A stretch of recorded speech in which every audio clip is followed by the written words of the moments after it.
All right, let's dive into the world of Chopin and Liszt. You guys wanted to hear more about these two piano giants, and we're going to take you there. We'll be looking at the Romantic Revolution, Chopin and Liszt from the Classical Crescendo Podcast. Get ready, because piano music's about to take a dramatic turn. Yeah, it's really impossible to understand Chopin and Liszt without understanding the whole Romantic era thing. I mean, Europe was changing like crazy. You know, revolutions everywhere, norms were shifting, and the music was like right there with it. So, like, the world outside the concert hall was finding its way into the music itself. Totally. Yeah. And when you talk about life stories that sound like, you know, straight out of a novel, Chopin's got to be up there. This guy was composing practically before he could walk, a total prodigy by 7. Oh. Yeah, and he was born to a French dad and a Polish noblewoman. So you can imagine that blend of cultures really shaped his music. It's like having Paris and Warsaw in every note. I bet his music sounds super unique. Absolutely. It's got this depth and elegance, you know, like something you'd hear in a Parisian salon, but then there's this undeniable Polish heart beating underneath. So it's not just about beautiful melodies, it's deeper than that. Way deeper. Chopin's early life is intertwined with all this political turmoil. He left Poland to kind of, you know, broaden his musical horizons. And while he's abroad, bam, the November uprising breaks out back home. Oh, wow. Yeah, and he's suddenly exiled in Paris. You know, heartbroken, but also surrounded by this amazing artistic community. It's like his life story was written into the music itself. Do you think that longing for home, that feeling of exile, did it actually make its way into his compositions? Oh, totally. When you listen to his mazurkas and polonaises, these dances rooted in Polish tradition, you can almost hear echoes of his homeland, right? It's all there, this nationalistic fire, this yearning for freedom expressed through these super intricate melodies, powerful rhythms. It's like you're telling stories with the music. Exactly. Musical storytelling at its finest. And speaking of stories, his nocturnes, oh man, they're so moving. They have this introspective kind of melancholic quality that, I don't know, just draws you in. You know, he was inspired by this Irish composer, John Field, who kind of started the whole nocturne thing. But Chopin, man, he took it to a whole other level, something way more personal and profound. Like he made it his own. Exactly. Chopin's nocturnes aren't just these pretty tunes for a moonlit night. They're these deep meditations on love, loss, like the whole human experience. You can almost hear his soul in those pieces. Right. And then you have his etudes. He totally revolutionized what an etude could be. You know, they were basically technical exercises, but he turned them into art. They're not just difficult to play, they're full of emotion, artistry. So he showed that, like, technical skill and expressing yourself musically could go together. Exactly. And one thing that always blows me away about Chopin is his use of rubato. Rubato. Yeah. So, like, it's that thing where the tempo kind of bends and stretches, right? Yeah, it's this flexible tempo that lets the performer, you know, kind of stretch and bend the rhythm to bring out the emotion. Chopin actually said, "The left hand is the conductor. It must not waver, while the right hand can stretch the rhythm." Wow.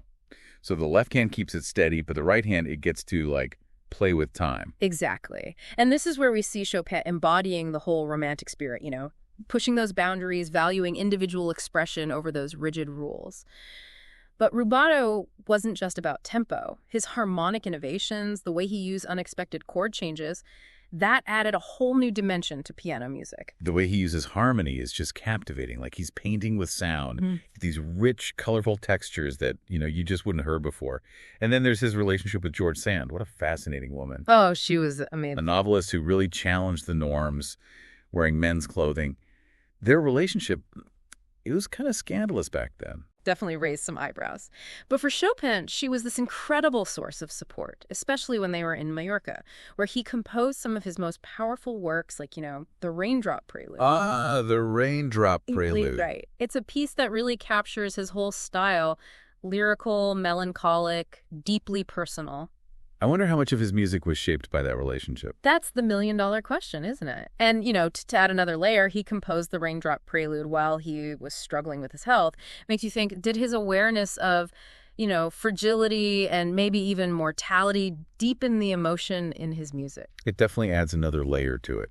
Okay, so we've talked about Chopin's music being, like, deeply personal, reflecting his Polish heritage and struggles. Now let's switch gears to Franz Liszt, who brought a whole different vibe to the piano. I mean, this guy was a rock star before there were rock stars. Oh, absolutely. Chopin captured the soul of Poland in his music, but Franz Liszt, born in Hungary, brought this fiery, almost flamboyant energy to the piano. And just like Chopin, he showed incredible talent from a very young age. So like destined for greatness from the start. You could say that. Mm. And his father, recognizing this extraordinary gift, nurtured it from the beginning. Yeah, it's really interesting how both Chopin and Liszt had these fathers who were so supportive, recognized their talent early on and really helped them develop. I think that early encouragement was like crucial for both of them. Yeah, for sure. And I mean, they were both amazing composers, but Liszt's performances were just legendary. We're not talking about just, sitting at a piano. We're talking spectacle. Oh, yeah. And this thing called Listomania started. Like, audiences would go crazy at his concerts. Can you imagine fainting at a piano recital? It was a whole thing. That was Listomania. Totally. And you can totally see why, too. Like, his transcendental etudes, those weren't just, challenging pieces. They pushed the limits of what anyone thought was possible on the piano. Right. He had these techniques like rapid octaves, wide leaps all over the keyboard, and super intricate finger work. It's like piano acrobatics. It was. But the amazing thing is, it wasn't just showing off. He kept the music emotionally powerful at the same time. Yeah, because you could have all the technique in the world, but if there's no heart in it, it's not going to move people. Exactly. And then on top of all that, he played everything from memory. Oh, wow, yeah. Back then, that was pretty much unheard of. Right. It added this whole other level of drama to his performances. It must have been incredible to see him live. Yeah, definitely a once-in-a-lifetime kind of thing. And it's important to remember, these innovations, they weren't just tricks to wow the audience. Right. The techniques he developed, they really influenced, generations of pianists after him. So a performer who, pushed boundaries, but also, don't forget, he was a brilliant composer, too. His Hungarian Rhapsodies, they're so full of, national pride, incorporating those folk melodies and rhythms, just so vibrant and exciting. It really captured that Hungarian spirit. And beyond these really energetic pieces, he practically invented a whole new genre, the symphonic poem. Oh, yeah, the symphonic poems. Yeah.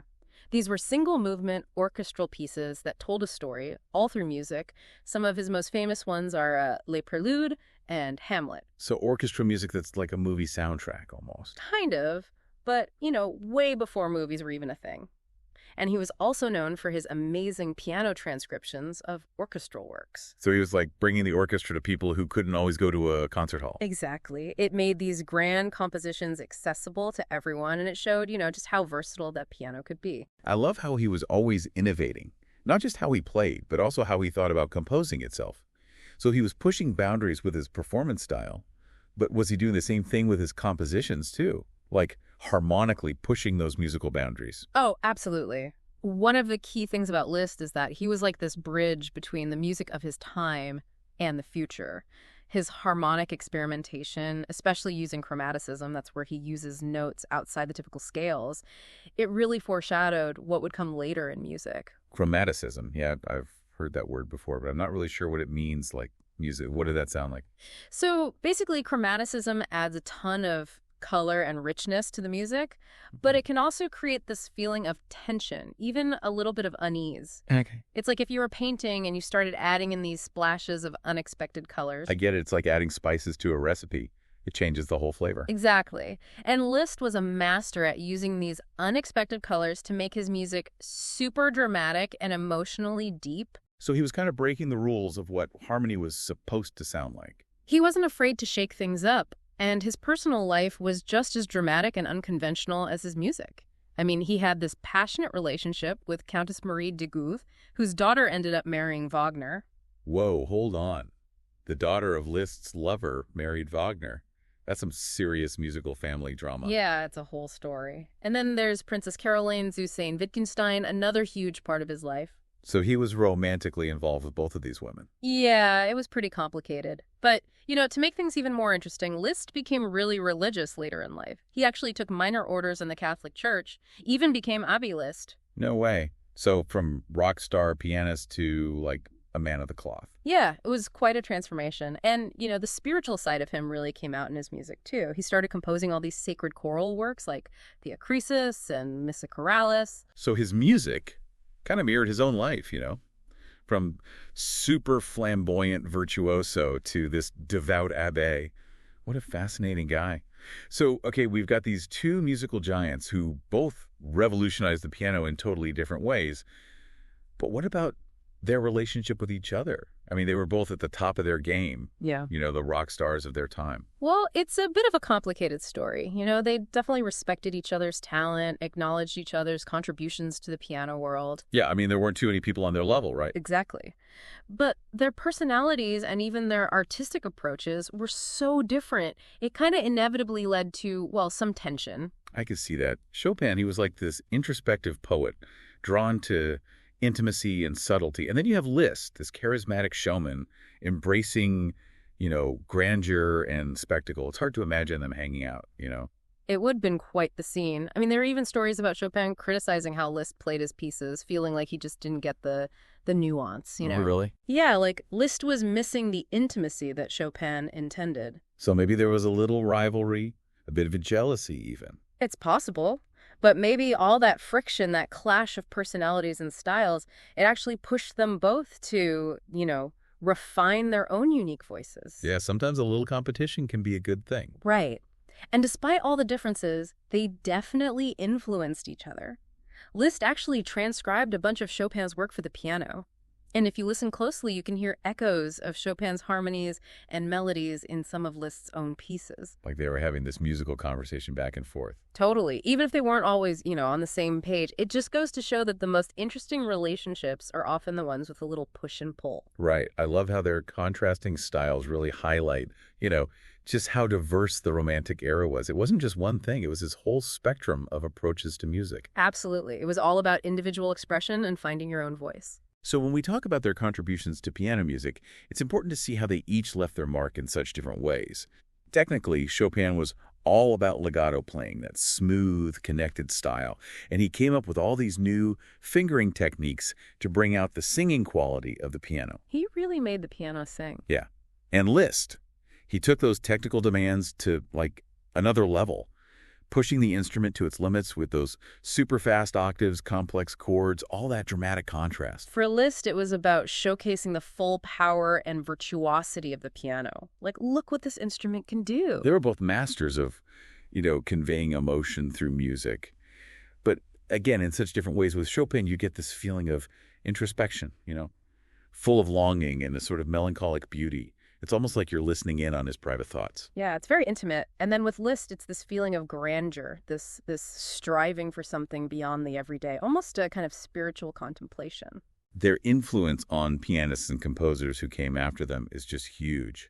You think of Rachmaninoff, Horowitz. They built on what Chopin and Liszt started. Totally. And even beyond piano music, their willingness to experiment with harmony, to use dissonance and chromaticism, that directly influenced composers like Debussy and Ravel, who were pioneers of Impressionism. It's amazing how far their influence reaches across different styles, across generations. Yeah, it's like they planted the seeds for all sorts of musical adventures. And their legacy, it's still alive today.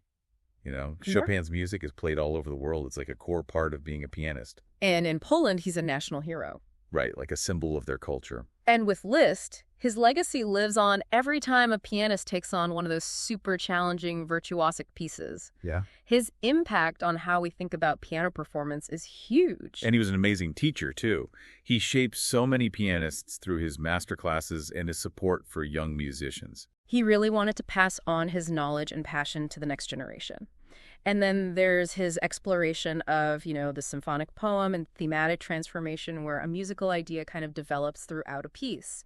That had a huge impact on composers like Wagner and Mahler, like the titans of the late Romantic period. So, in a way, he kind of sparked this whole wave of musical development. You could say that. He really pushed music forward. So, when you look at both of them, they were both revolutionaries in their own way. They both pushed the boundaries of what piano music could be and had this lasting impact on music history. Exactly. And the most amazing thing, their music is not just something from the past. It's still alive, still evolving. Mm-hmm. Modern musicians are constantly exploring and reinterpreting Chopin and Liszt, so their legacy keeps growing. That's what's so cool about music. It can transcend time and space. All these modern interpretations, it makes me wonder, are there any specific examples that come to mind? Tons. There are so many talented musicians out there, breathing new life into this music. One who comes to mind right away is Brad Mehldau. Oh, yeah, Brad Mehldau. Yeah, he's this amazing jazz pianist known for his, improvisational skills, and he blends different musical genres like it's nothing. I've heard his name. He's supposed to be incredible. What's he done with Chopin and Liszt?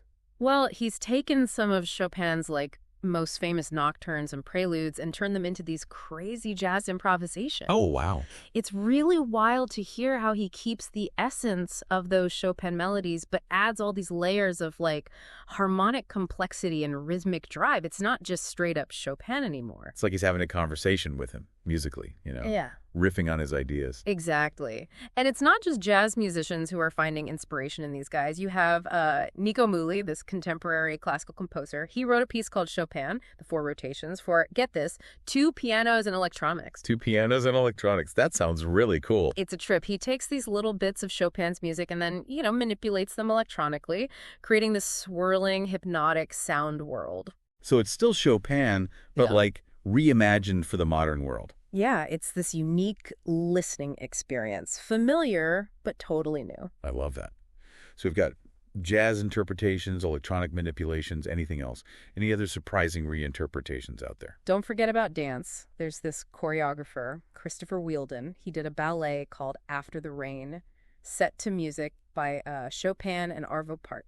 Oh, interesting. A mix of composers. Yeah, and it's this hauntingly beautiful piece that explores loss and memory, transcendence. Wow, so Chopin's music is inspiring all these new creations, even in dance. Absolutely. It's incredible how their music can be adapted to so many different art forms, inspiring new interpretations and new ways of experiencing their genius. Their music has this life of its own, constantly evolving. And it's not just limited to concert halls or the stage, right? Right. You hear their melodies everywhere, movies, TV shows, even video games. Totally. I mean, I've definitely heard snippets of their music in the most random places. It's just become part of our culture.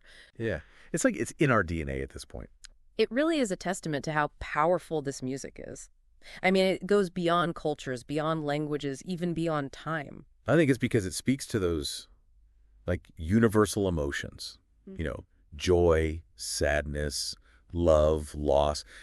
We all feel those things, no matter who we are or where we come from. Exactly. Music that, still resonates today, still being reimagined, still finding new audiences. It's pretty amazing. It really is. This deep dive has been, wow, just so rich and fascinating. Yeah. I feel like we really got to know Chopin and Liszt. Not just, the basic facts, but their emotional world, how the world around them shaped their music, how they influenced generations of musicians.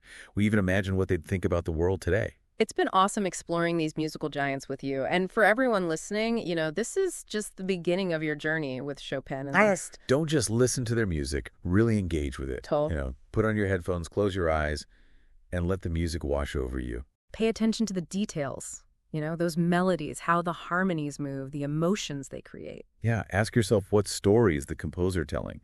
How does it make you feel? What's hidden beneath the surface? And don't just stick with one interpretation. Listen to different recordings, different pianists. See them live if you can. And if you play an instrument, try learning some of their pieces. Yeah. The more you immerse yourself in their music, the more you'll discover its depth and beauty. And its power to, really move you and inspire you. Chopin and Liszt may be long gone, but their music, it's like this incredible gift that keeps on giving. It shows us the power of human creativity and reminds us that music is a language we all share. That's beautifully put. So keep exploring, keep listening, and keep the music alive. Thanks for joining us on this deep dive.